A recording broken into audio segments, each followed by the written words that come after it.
श्री राम दोस्तों, आज मैं आपको श्री राम जी का धर्म रथ की कथा सुना रही हूँ। जब हनुमान जी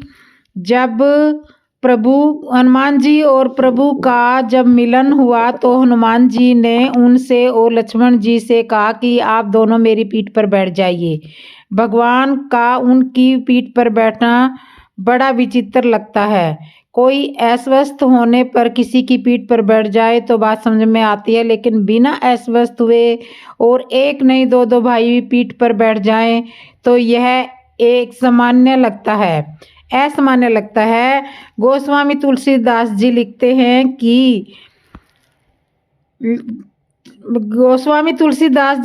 हैं कि चढ़ क्यों गए। यहाँ भगवान राम ने लक्ष्मण जी के सामने एक प्रतीकात्मक संकेत दिया है।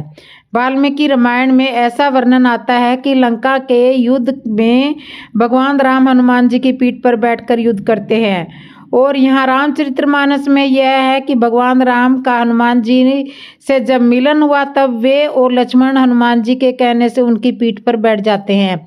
भगवान राम ने ऐसा क्यों किया?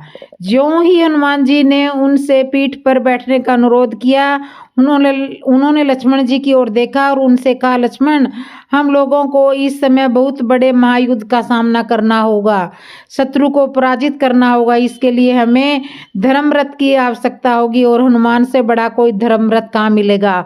आओ हम इस पर बैठ जाएं। श्री रामचरितमानस में भक्ति का वर्णन 4 प्रकार से किया जाता है: मणि के रूप में, मधुरता के रूप में, विजय के रूप में और सेवा के रूप में। अर्थात भक्ति मणि है, भक्ति मधुरता है, भक्ति विजय है और भक्ति सेवा है। इनमें भक्ति के 3 रूप हैं और उत्तरकांड में पाएंगे। वैसे भक्ति का अर्थ होता है भजन और भजन का ही अर्थ होता है सेवा करना। तो यहाँ एक विशेष संकेत है। हमारे यहाँ वर्णाश्रम परंपरा में प्रत्येक वर्ण का धर्म अलग अलग माना जाता है। ब्राह्मण का धर्म है ज्ञान, वेद का प्रचार प्रसार। क्षत्रिय का धर्म है युद्ध में संघर्ष करना और विजय प्राप्त करना। वैश्य का धर्म है व्यापार करना और दिव्य सज्जन के द्वारा समाज की सेवा करना। और शत्रु मानव सेवा के माध्यम में सबके आधार के रूप में सारे समाज को धारण करता है और जो लोगों के कष्टों को दूर करने की चेष्टा करता है।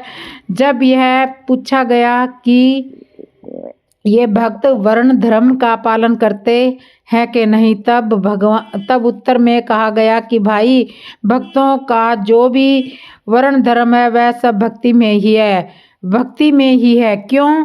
इसलिए कि भक्ति मणि है, पावन पर्वत वेद पुराना, राम कथा रुचि कारण नाना। और सच्चा ब्राह्मण कौन है? ब्राह्मण के विषय में एक बड़ी प्रसिद्ध कथा कही जाती है।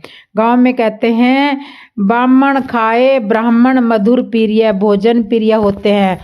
ऐसे मैंने भी ऐसे ब्राह्मणों को देखा है, वे सचमुच बड़े मधुर प्रिय हैं। तो ब्राह्मण की सारी श्रेष्ठता बस इसी में रह गई कि वह मिठाई और खीर की मधुरता का आस्वादन करें और सिद्ध कर दें कि वह पक्का ब्राह्मण है। हनुमान जी जब पहली बार ब्राह्मण वेश धरकर प्रभु से मिले और उन्होंने प्रणाम कर दिया तो प्रभु के होठों पर हंसी आ गई। उस समय तो प्रभु कुछ बोले नहीं, पर बाद में किसी दिन प्रभु ने कहा, हनुमान, जब सुग्रीव के भेजने पर पहली बार तुम मुझसे मिलने आए और वहां आकर तुमने ब्राह्मण वेश में मुझे प्रणाम कर दिया तो मुझे लगा कि वैसे तो तुम्हें कुशल अभिनेता हो, लेकिन आज नाटक में थोड़ी भूल हो गई। क्यों? इसलिए कि तुम ब्राह्मण बनकर आए तो तुमको चाहिए था कि तुम खड़े रहते और आशा करते कि क्षत्रिय तुम्हें प्रणाम करे। यदि तुम मुझसे प्रणाम लेने के लिए रुके रहते तो लगता कि तुमने ब्राह्मणता का नाटक ठीक ठाक से निभाया है, पर तुमने तो आते ही मुझे प्रणाम कर दिया। इसका अर्थ तो यह हुआ कि नाटक में कमी रह गई। और हनुमान जी ने इसका उत्तर दिया। हनुमान जी ने कहा, प्रभु, ब्राह्मण का क्या यही लक्षण है कि वह तना खड़ा रहे, किसी को प्रणाम न करे? क्या यही ब्राह्मणता की कसौटी है कि वह सबके सामने अकड़ कर खड़ा हो जाए?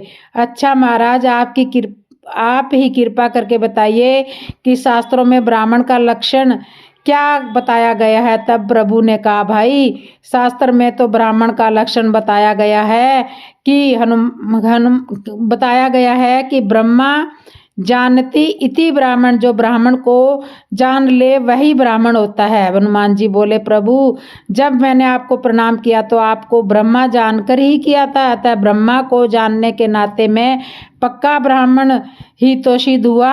आप तो क्षत्रिय भेष में मनुष्य भेष में खड़े थे, लेकिन तब भी मैंने पहचान लिया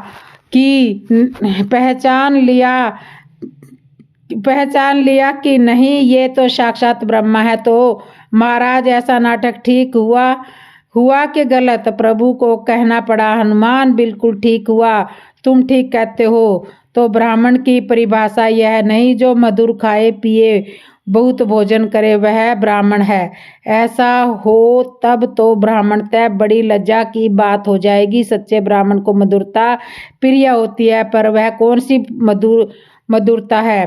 काकभूषुंड जी रामचरितमानस में बताते हैं कि जो वेद के समुद्र को ज्ञान के मंदराचल में मथ कर राम कथा का अमृत निकालते हैं और इस अमृत की भक्ति रूपी मधुरता का समय आस्वादन करते हैं तथा दूसरों को भी वितरण करते हैं, वे ही सच्चे अर्थों में ब्राह्मण है। सच्चे अर्थों में क्षत्रिय कौन है? जो दूसरों को मारकर उन पर अधिकार कर ले, क्या वह क्षत्रिय है? काकभूषुंड जी कहते हैं, नहीं, सच्चा क्षत्रिय वह है जिसके पास वैराग्य की ढाल और ज्ञान की तलवार है और जो लोभ और मोह रूपी शत्रुओं का संहार करता है। ऐसा क्षत्रिय इन संहारों का संहार करने के बाद जिसको जीत कर लाता है वह हरि भक्ति है। इसी प्रकार सच्चा शूद्र वह है जो भगवान की सेवा करता है। अब व्यक्ति भक्ति को चाहे मणि के रूप में पाए या मधुरता के या सेवा के, वह है सर्व कल्याणकारिणी। तो जब हनुमान जी ने कहा कि आप दोनों मेरी पीठ पर बैठ जाइए, तो प्रभु लक्ष्मण जी की ओर देखते हैं और कहते हैं, लक्ष्मण हम लोग तो यात्रा में जीतने के लिए चले हैं। किसको जीतने के लिए? मोह को, जिसने भक्ति देवी को बंधनी बनाकर रखा है। प्रभु लक्ष्मण जी के साथ सीता जी की खोज में ही तो निकले हुए थे, इसलिए बोले, लक्ष्मण बिना धर्मरथ पर बैठे मोह और लोभ को नहीं मारा जा सकता, और यह तो सामने खड़ा है, यह जीता जागता प्रत्यक्ष धर्मरथ है। यह व्यक्ति नहीं है, यह तो मूर्तिमान धर्मरथ है। आओ हम लोग इस धर्मरथ पर बैठकर संसार के लोगों के सामने यह सिद्ध कर दें कि अगर सीता जी को पाना है तो हनुमान जी के दिव्य चरित्र रूपी धर्मरथ पर बैठकर हनुमान जी के व्यक्तित्व का आश्रय लेकर ही उन्हें पाया जा सकता है। लक्ष्मण जी तुरंत मुस्कुराकर प्रभु का प्रस्ताव स्वीकार कर लेते हैं। धर्मरथ के सभी लक्षण शौर्य, धैर्य, सत्यशील, बल, विवेक, इंद्रिय दमन, परोपकार, क्षमा, कृपा, क्षमता, इस भजन, वैराग्य, विज्ञान सब के सब हनुमान जी के चरित्र में विद्वान है। जब महर्षि वाल्मीकि जी कहते हैं कि श्री राम हनुमान जी की पीठ पर बैठकर लड़े, तो इसका तात्पर्य भी यह है कि विजय तो धर्मरथ के द्वारा मिलेगी, और जब इतना जीता जागता प्रत्यक्ष धर्मरथ विद्वान है तो जड़ धर्मरथ की आवश्यकता नहीं। हनुमान जी का शौर्य देखे जब जामवंत जी उनके बल की याद दिलाते हैं तो कहते हैं यह तो धर्मरथ का एक पहिया था। शौर्य जब दूसरा पहिया धैर्य का देखे, हनुमान जी अचानक बोलते बोलते अशांत हो गए और जामवंत जी से हाथ जोड़कर पूछने लगे, आप यह बताइए कि रावण को मार डालूं या नहीं। जामवंत जी ने कहा, नहीं, कहीं तुमने रावण को मार डाला तो तब तो रामायण ही बिगड़ जाएगी, इसलिए ऐसा करना बहुत ऐसा ऐसा मत करना। तो त्रिलोक पावन जो सुनत गावत कहत समुचत परम पद नाही। रघुबूर पद पाथो मधुर करता ही। नहीं नहीं, तुम मत मारना, रावण को तो श्री राम ही मारेंगे। तो ये था श्री राम जी का धर्म रथ, श्री राम जी की वनवास की यात्रा। श्री राम जी, श्री जानकी जी और भाई लक्ष्मण जी सहित पंचवटी में सुखपूर्वक निवास करने लगे। राम जी प्रतिदिन संत महात्मा ऋषि मुनि राम जी की कथा सत्संग प्रवचन सुनने आने लगे। वन में रह रहे ऋषि मुनियों ने एक दिन आपस में यह वार्तालाप की कि आज राम जी तो स्वयं भगवान है, यह भी वन में तपस्वी के भेष में आए हैं और हम भी तपस्वी के भेष में रहते हैं। जब यह अपनी पत्नी के साथ वन में आकर सुखपूर्वक रह सकते हैं तो क्या हम अपने गृह त्याग करके अपने बीवी बच्चों से दूर रहकर कोई अपराध किया है क्या? हम भी तो उनको साथ में लेकर आ सकते हैं। देखो राम जी का जीवन कितना आनंदमय है। श्री सीता जी सुंदर पकवान बनाती है, छोटे भाई लक्ष्मण जी सेवा करते हैं। राम जी की तो कुछ करना ही नहीं पड़ता, हमें तो भोजन व्यवस्था, आश्रम की सफाई आदि सब कुछ करना पड़ता है। एक महात्मा ने कहा कि हमारा संकट अभी भी टल सकता है, हम अभी भी ग्रस्त हो सकते हैं, क्योंकि हमने राम जी की महिमा सुनी है कि इनके चरणों में जादू है। यह जिस पत्थर को अपने चरणों से छू देते हैं वह एक नारी का रूप धारण कर लेता है। सभी सन्यासी आपस में बातें करने लगे। हम भी अपनी इसी वन में सुंदर सुंदर पत्थरों की शिला लेकर आएंगे और उनको नारी का आकार देकर राम जी के चरणों में रख देंगे। राम जी उनमें चरण छुआते जाएंगे, पत्थर नारी बनते चले जाएंगे और हम सब की गृहस्थी बस जाएगी। हम भी इन्हीं की तरह वन में सुखपूर्वक रहेंगे। सभी सन्यासी महात्माओं को यह विचार बहुत अच्छा लगा। उन्होंने सत्संग में आना छोड़ दिया और जंगल से सुंदर सुंदर पत्थर की शिला ले आए और सब अपनी अपनी कुटिया में रुचि के अनुसार उन शिलाओं में नारी का रूप बनाने लगे। इधर जब राम जी को ज्ञात हुआ कि संत महात्मा सत्संग में आते क्यों नहीं हैं, तब किसी ने बताया कि वह सब पत्थरों की नारी बनाने में लगे हैं। उनका उद्देश्य है कि राम जी की भांति हम भी वन में गृहस्थ जीवन होकर रहेंगे। इन पत्थरों से बनाई हुई नारी की आकृति को राम जी के चरणों से छुआ देंगे, पत्थर नारी बन जाएगा और हमारी गृहस्थी बस जाएगी। संत महात्मा एक दिन अपनी अपनी रुचि अनुसार पत्थरों से नारी का रूप बनाकर शिलाएं ले आए हैं। लाकर राम जी से कहा, प्रभु अपने चरणों से छुआकर हमारा भी घर बसा दीजिए, इन पत्थरों में नारी प्रकट कर दीजिए। जल्दी नहीं है, आप यह कार्य आराम से कीजिए। प्रतिदिन 2-4 जैसा आपको उचित लगे उस तरह धीरे धीरे सब सन्यासियों का घर बसा दीजिए। भगवान श्री राम ने सन्यासियों के मुख से यह वाणी सुनी तो अचंभित रह गए। उन्होंने मन में लगा कि वन में नारी को साथ लाने का संदेश सन्यासियों के प्रति बहुत गलत जा रहा है, कुछ करना पड़ेगा। राम जी ने सीता जी से कहा कि देखो, मैंने तुम्हें मना किया था कि साथ में आने को। देखो, हमारे कारण इन महात्माओं की बुद्धि भ्रमित हो गई, यह भी अपना घर बसाना चाह रहे हैं, जबकि यह संन्यास धर्म के विरुद्ध है। भगवान ने संतों से, ऋषि मुनियों से कहा कि एक काम कीजिए, जिन चरणों की रज में नारी बनने की शक्ति थी वह चरण तो आज लक्ष्मण जी ने धो दिए हैं, तुम कल आना, तब मैं तुम्हारी यह मनोकामना पूर्ण करूंगा। महात्मा अपनी शिलाएं लेकर वापस चले गए। इधर जब लक्ष्मण जी जंगल में लकड़ी लेने गए तब श्री राम जी ने सीता जी से कहा, संतों के प्रति संदेश गलत जा रहा है। मैं अब कुछ नर लीला करना चाहता हूँ जिससे कि संन्यास धर्म की मर्यादा भी बनी रही, सन्यासियों को प्रेरणा भी मिले और मैं भी राक्षसों का विनाश भी कर सकूं। सीता जी ने कहा कि प्रभु, आप राक्षसों का विनाश तो अभी तक मेरी उपस्थिति में भी करते हुए आए हो और अभी भी कर ही सकते हो, मुझसे क्या चाहते हो? राम जी ने कहा, तुम तब तक अग्नि में निवास करो जब तक मैं नरलीला करके राक्षसों का विनाश ना कर दूं। तुम्हें पावक महू करहु निवासा, जो लगी करो निशाचर आशा। श्री सीता जी ने राम जी की बात स्वीकार कर ली और अग्नि में समा गई। सीता जी ने राम जी की आज्ञा से अपना वैसा ही रूपशील स्वभाव छाया के रूप में रख दिया। भगवान ने जब यह वार्तालाप श्री जानकी जी से कही तब लक्ष्मण जी वन में लकड़ियां लेने गए हुए थे, इसलिए इस भेद को लक्ष्मण जी भी नहीं जान पाए।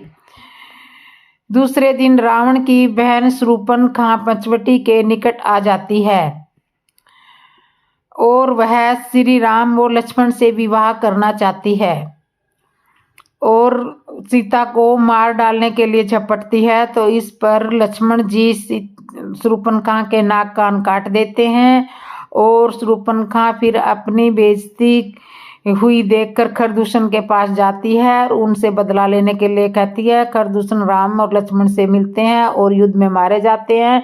इसके बाद वो रावण के पास जाती है, रावण को बहकाती है कि राम और लक्ष्मण जो वनवासी है उनके पास एक सुंदर सी नारी है, आप उसको हरण करके ला सकते हैं। तो वो बहुत उकसाने के बाद रावण की मत्ती मारी जाती है और वो वन में सीता जी को चुरा लेते हैं। तो इस तरह से कहानी आगे बढ़ती है और इस तरह से रावण का फिर आगे वध होता है। रामायण की छोटी सी कथा। राम और उनके भाइयों के जन्म से पहले राजा दशरथ और उनकी पहली पत्नी कौशल्या की शांता नाम की एक बेटी थी। कौशल्या की बड़ी बहन बेसिरनी और उनके पति राजा रोमपाद ने शांता को गोद ले लिया था, जिनका बाद में ऋषि श्रृंग से विवाह हो गया था। रामायण के प्रत्येक 1000 श्लोक के बाद पहला अक्षर गायत्री मंत्र आता है। यह मंत्र प्रतीकात्मक रूप से महाकाव्य रामायण का सार है। गायत्री मंत्र का उल्लेख सबसे पहले सबसे पुराने वेदों में से एक ऋग्वेद में मिलता है। मूल वाल्मीकि रामायण में 24,000 श्लोक है। जब राम मिथिला आए तो वहाँ कोई स्वयंवर नहीं था, यह विश्वामित्र ही थे जिन्होंने मिथिला जाने से पहले राम से कहा था कि वह वहां रखा हुआ भगवान शिव का एक अमोघ धनुष दिखाएंगे। उस धनुष का नाम पिनाक था, जिनका उपयोग भगवान राम ने सीता स्वयंवर में किया था। मूल वाल्मीकि रामायण में लक्ष्मण रेखा का कोई उल्लेख नहीं है। जिस रेखा को पार नहीं किया जा सकता उसके रूप में इस्तेमाल किया जाने वाला प्रसिद्ध शब्द वास्तव में सीता की रक्षा के लिए लक्ष्मण द्वारा अपने तीर से खींची गई एक सीमा है। लेकिन संत तुलसीदास जी द्वारा रामचरितमानस में भी इस कथा का उल्लेख नहीं है। भगवान लक्ष्मण ने अपनी नींद का त्याग कर दिया, जिसके बाद उनकी पत्नी उर्मिला अपने पति की नींद की भरपाई के लिए 14 साल तक सोती रही। जब वे रावण को हराने के बाद अयोध्या लौटे तो देवी निंद्रा तुरंत लक्ष्मण के सामने प्रकट हुई और जब वह सो गए तो उर्मिला जाग गई। वाल्मीकि रामायण के अनुसार जब राम 25 वर्ष के थे तब उन्हें वनवास मिला। वह अयोध्या लौटे और 29 वर्ष की उम्र में उनका राज्याभिषेक किया गया। राज्याभिषेक के बाद 30 वर्ष और 6 महीने तक शासन करने के बाद जब वह लगभग 70 वर्ष के थे तब राम ने राज्य छोड़ दिया। वाल्मीकि रामायण में सीता को बचाने के प्रयास जटायु को नहीं बल्कि उनके पिता वरुण को दिया गया था। वाल्मीकि जी ने बताया कि धर्म के अनुसार जीवन जीने वाले महाराज के एक दिन 1 वर्ष के बराबर होता है। वर्ष को 360 दिन और 30 दिनों के बाद 12 महीनों से मिलकर बनाने पर काव्यात्मक रूप से 11,000 वर्ष हमें वास्तविक वर्ष की संख्या के रूप में 30 वर्ष और 6 महीने मिलते हैं, जब राम ने अयोध्या पर शासन किया था। श्री राम जी का शिव जी के विवाह के लिए अनुरोध। माता पार्वती तपस्या करने के लिए गई। जब से शिव जी का माता सती से वियोग हुआ तब से शिव जी दुखी तो थे, किंतु राम जी से कभी यह शिकायत नहीं रखी कि आपके कारण हम अलग हुए हैं। उधर राम जी ने मन ही मन विचार किया कि शिव जी और सती जी मेरे कारण अलग हुए हैं, अब इन्हें मिलाने का समय आ चुका है। अब इन्हें मिलाने का काम भी मेरा है। शिव जी का राम नाम का जाप करते हैं। शिव जी राम जी को शीश झुकाते हैं, प्रणाम करते हैं। इधर राम जी भी शिव जी को सिर नवाते हैं और प्रणाम करते हैं। शिव जी और राम जी में आपस में 3 तरह के संबंध है। एक दूसरे के मित्र हैं, एक दूसरे के सेवक है और एक दूसरे के स्वामी है। भगवान शिव ने श्री राम जी से कहा, प्रभु आपके आने का उद्देश्य क्या है? श्री राम जी ने कहा, मैं आपको कथा सुनाने आया हूँ। शिव जी ने कहा, क्या कथा? किसकी कथा? भगवान कहने लगे, कथा पार्वती की है।